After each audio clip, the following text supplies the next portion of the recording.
might never get the answers she was looking for. She thought about the days when Charles would care for her, bathe her, and feed her. Those moments seemed like a distant memory now. Deborah's heart ached as she realized that Charles's love for her had dwindled.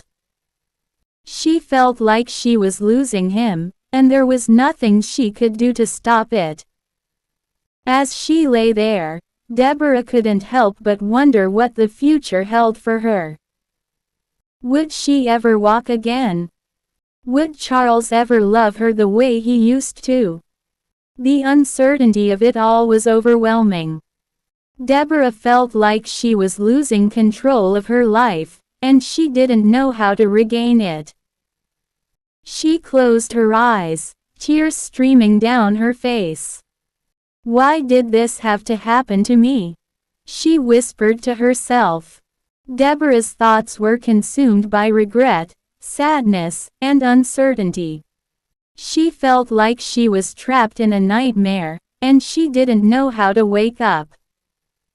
As the darkness closed in around her, Deborah couldn't help but wonder if she would ever find happiness again. Purity's operation was a success, but she wouldn't be walking anytime soon. The doctor's words hit Charles like a ton of bricks. His wife would be confined to a wheelchair. Charles felt like his world had come crashing down. He remembered Deborah's kindness and rushed to her house, hoping she'd understand his new situation.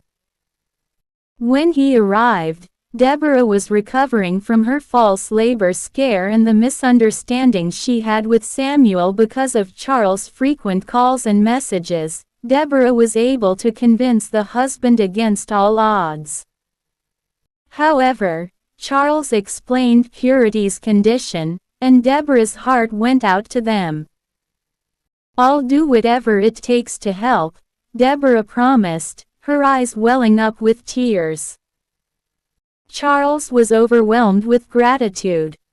He didn't know how he'd repay Deborah's kindness despite his treatment to Deborah, but he knew he'd be eternally grateful.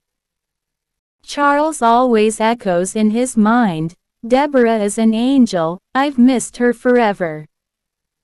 Even that Samuel and Deborah had settled over Charles' frequently calls, Samuel, Deborah's husband, was still puzzled about the mysterious transfer she made to Charles. He confronted Deborah, who explained the